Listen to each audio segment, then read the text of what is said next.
After escaping a planet with an alien nest, the spacecraft Sulaco drifts through space while its crew is frozen in hypersleep. Unfortunately, there's a stowaway alien egg on the ship that soon hatches and causes an electrical fire. While the alien attaches itself to one of the crew members, the automated systems send all the cryotubes into an escape pod and eject it into outer space.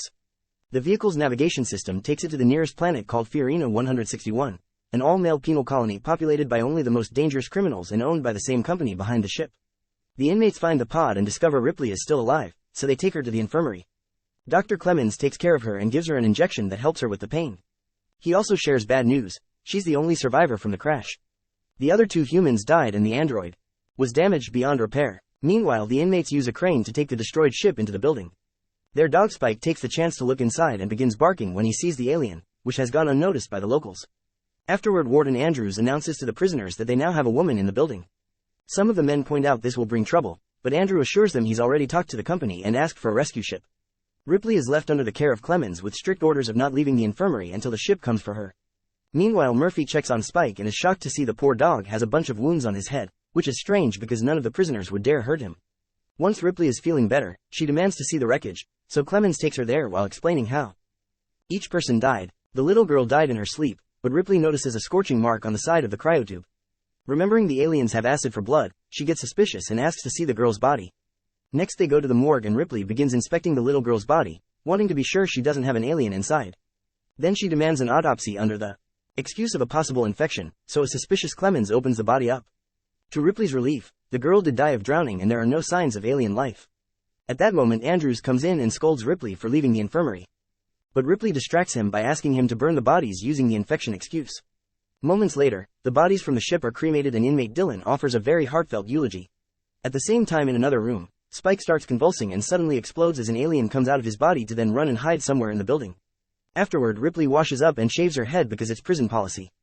Then she goes to the mess hall and tries to thank Dylan for his eulogy, but Dylan warns her not to befriend him because he's done horrible things to women in the past. Ripley sits down and has lunch with him anyway. Later, Ripley asks Clemens how he ended up being a prison doctor and if he committed a crime because he also has a barcode on his skin like the inmates. Clemens dodges the question and in return asks about the real reason for the autopsy. To distract him, Ripley flirts with him and they end up doing the dirty. In the meantime, Murphy is working in an isolated tunnel. When he finds a shed skin, suddenly he hears a noise and thinks it's Spike, but when he takes a closer look he's shocked to see the alien. The creature attacks by throwing acid at his face, causing Murphy to stumble back and fall into a gigantic fan that immediately destroys him. Soon Clemens is called to investigate Murphy's remains. Andrews thinks Murphy was distracted and came too close to the sucking fan, but Clemens concludes that the fan was blowing in Murphy's direction. He also finds a burn mark like the one Ripley saw on the hypersleep pod. Wanting answers, Clemens goes looking for Ripley and finds her searching the ship wreckage for the flight recorder. When he tells her about Murphy, Ripley begins to suspect there's an alien around and Clemens demands to hear the whole story, but before sharing that information, Ripley wants to recover the remains of the android. Clemens tells her to go to the garbage dump, but he can't escort her because he has a meeting with Andrews. When Clemens meets with Andrews, he immediately gets scolded for letting Ripley wander alone. He also shares that they've received high-level communication from the company regarding Ripley, who apparently is extremely important for the higher-ups, but Andrews doesn't know why. An argument ensues on how to proceed and Andrews tells Clemens to behave or he'll tell Ripley about his dark past. Meanwhile, Boggs, Rains, and Golic are on a survey assignment that has them placing candles to measure various tunnels and rooms in the building. However, some candles in the distance keep getting blown out.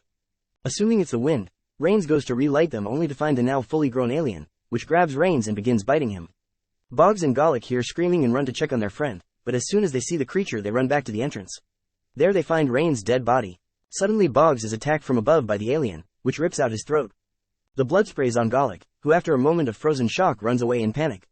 Back to Ripley, she searches the garbage dump and finds the remains of the android. When she tries to leave, she's cornered by 3 prisoners, who quickly jump on her and bend her over, intending to take advantage of her. At that moment, Dylan comes in and beats the inmates up with a piece of steel, threatening to re-educate them. Before leaving, Ripley punches one of her attackers in the face. Afterward, Ripley connects what's left of the android to a power supply in the infirmary and reactivates him. Using the android system, she accesses the ship's flight recorder and learns that a fire caused their ejection from the ship and an alien traveled with them when they escaped the planet.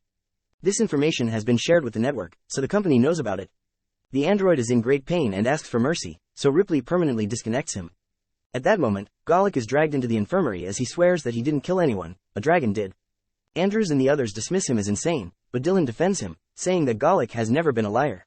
Ripley overhears everything and comes out to confirm the story, but Andrews is still skeptical. They end up having a meeting in his office and Ripley shares everything she knows about the aliens. Unfortunately, Andrews reveals that aside from some knives and fire axes, there are no weapons in the prison. He also confines her to the infirmary until the rescue ship arrives, still not believing her story. Later in the infirmary, Ripley isn't feeling well and Clemens gives her another injection. Golic hears her and says she'll also die soon. To distract her, Clemens finally admits that he used to be a prisoner too, sentenced after a medicine addiction caused him to take a bad medical decision and several deaths. When the prison was turned into a lead shielding factory and the population reduced, he decided to stay with the inmates, knowing no one else would hire him as a doctor ever again. Suddenly a shadow appears behind the curtain and the alien reveals itself, killing Clemens in seconds. Then it approaches Ripley and corners her against a wall, but after taking a close look, the alien steps back and leaves through the ceiling, taking Clemens' body with it. Ripley rushes to the mess hall, where Andrews is trying to form a search party for Boggs and Rains. She tells them the alien is here and Andrews doesn't believe her, but when he tries to shut her up, he's snatched from above by the alien, leaving the vent dripping with blood afterwards. After some initial panic, the prisoners gather in the assembly area and argue over who should take over as a leader. Ripley interrupts them to tell them what she knows about the aliens, although this one moves a little differently.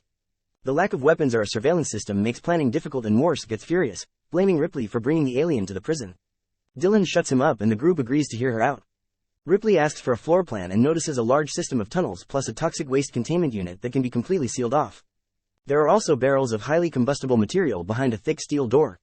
They decide to use that material to burn the alien out of the tunnels and force it into the containment unit to trap it indefinitely. Soon the inmates start making preparations by mopping the tunnel with the fuel. They also search for working batteries for the flashlight that will give the signal. Smoking is forbidden because even a small spark can trigger an explosion. While they work in the tunnels, they find areas with holes caused by the alien's acid. One of the inmates is taking a ladder and accidentally drops his flare, but he retrieves it before it can cause an accident. Unfortunately, this distraction gives the alien the chance to attack him by surprise. The flare falls and ignites the fuel, causing a huge explosion that starts a fire and kills various prisoners. Some men try to run away but the flames get on them anyway and burn them down. Ripley and Dylan save as many people as they can and eventually someone manages to start the sprinklers. But although the fire is gone now, the group is severely smaller. Afterward, the survivors move through the tunnels to collect the bodies. While the prisoners argue over what to do, Ripley begins feeling unwell, so she goes back to the wrecked ship to use the biomedical scanner. Aaron helps her handle the machine and after a quick scan, they're shocked to discover Ripley was impregnated by the alien. This explains why the alien didn't attack her, it's protecting its offspring. Then Ripley asks Aaron to send a message to the company, stating that the whole base has gone toxic and they should stay away. Aaron is confused because the rescue ship is their only hope, so Ripley explains that the company will take the alien to Earth to make weapons. When Aaron refuses to send the message, Ripley furiously shakes him, but she doesn't change his mind and decides to leave to search for the alien. At that moment, Aaron receives a message from the rescue ship saying they'll arrive in 2 hours and that the highest priority is to keep Ripley quarantined. With a flashlight in hand, Ripley looks for the alien through dark corridors, following any strange noises. When she finally sees the creature, she attacks it with a rod, only to discover she mistook a rusty pipe for the alien's head and the noise came from the bugs inside. Suddenly the alien appears right behind Ripley. Moments later, Dylan is startled by a presence, but it's just Ripley. She explains she searched for the alien and didn't attack her because of her pregnancy. She also realizes that the shape she saw on the scan is a queen, meaning her alien baby can make thousands more. Ripley asks Dylan to end things for her since she won't survive the birth anyway, so Dylan gets ready to kill her. However, at the last second he changes his mind and points out that Ripley's immunity can be used to their advantage. Ripley agrees to fight but makes Dylan promise he'll end things after they defeat the alien. Afterward, Dylan gathers the inmates and Ripley explains the company thought her old crew and even Marines were expendable, so the chance they'll let criminals live is zero. Everyone agrees to fight and come up with a plan. Some men will serve as bait and guide the alien to the corridors of the lead works, closing off all the entrances until the alien is forced into the mold. While everyone gets the doors and switches ready, Aaron sneaks away. Dylan explains to Ripley the structure is old and hasn't been used for 5 years, so some parts may not work. This means they only have one chance to do this right. Morse tries to close the last door but it isn't working, and soon the alien attacks an inmate to kill him. Another prisoner sees this and gets the creature's attention to trigger the chase. As they run through the corridors, the others close the doors to force the alien into the right path. However, the maze-like design of the area confuses everyone and they aren't sure what doors to close anymore, not to mention the alien breaking the window of one of them. After they lose track of the creature, an inmate goes looking for it and gets its attention again with a flare. The chase restarts and although they keep on closing doors, 2 more guys get killed. A guy panics and almost activates the piston too soon, but Ripley stops him just in time. Outside, the ship with the company workers finally lands and Aaron receives them, telling them that Ripley is in the furnace area. The group makes their way inside while carrying a huge steel cage. Then Dylan enters the tunnels and finds the alien killing another prisoner, so he drags the body away from the creature's clutches and drops him near the mold as bait. The alien comes closer and a prisoner activates the piston. However, the alien realizes it's a trap and drags the body back into the tunnels without stepping into the mold. Now they have 5 minutes to bait the alien again before the piston shuts the mold off. The team runs through the corridors in different directions, trying to find the alien. While Ripley keeps on finding bodies, an inmate runs as fast as he can only for the alien to grab and kill him before he can enter the mold. In another corridor, Morse bumps into a prisoner and they both fall. While they laugh at the false scare, the alien uses the chance to kill the other man. Morse moves away from the alien while Ripley arrives with a flare and starts struggling with the alien, trying to force it to attack her. At that moment, Dylan arrives and drags her away as she screams, so the alien follows them to protect its offspring. This finally makes the creature enter the mold and Morse closes the door to trap it. While Morse runs to the lead platform, Ripley tries to stay in the mold too, but Dylan pulls her away and promises to kill her later. The duo starts to climb out only to notice the alien is following them, so Dylan decides to stay in the mold to keep the alien there. While the alien attacks Dylan, Ripley climbs out and tells Morse to pour the hot lead into the mold, completely covering both the alien and Dylan. Thinking it's finally over, Morse celebrates. However, the alien comes out of the mold and starts chasing after Ripley. She starts climbing a series of chains, but the alien climbs after her at great speed. At that moment, Morse shouts to Ripley to remind her of the sprinkler system, so she jumps to activate it. The water falls on the alien and the sudden cooling causes cracks all over its body until it finally explodes. Then Ripley joins Morse on the platform, only to be suddenly surrounded by Aaron and the company employees. To Ripley's shock, she can see the same android from her last crew, but this guy is actually human and the designer that gave the androids his face. He swears they'll destroy the fetus after removing it from Ripley's body, but she doesn't believe him and closes the fence between the platform and the group. Morse tries to move away, but one of the guard soldiers immediately shoots him in the leg. Seeing Ripley was right, Aaron hits the designer in the back with a pipe, causing the soldiers to shoot him and kill him. Meanwhile, Ripley asks Morse to help her one last time, and he moves the platform over the boiling furnace. Determined to end it all, Ripley falls off the platform. At that moment, the alien bursts out of her chest, but Ripley holds tightly onto it and they both die as soon as they land in the flames.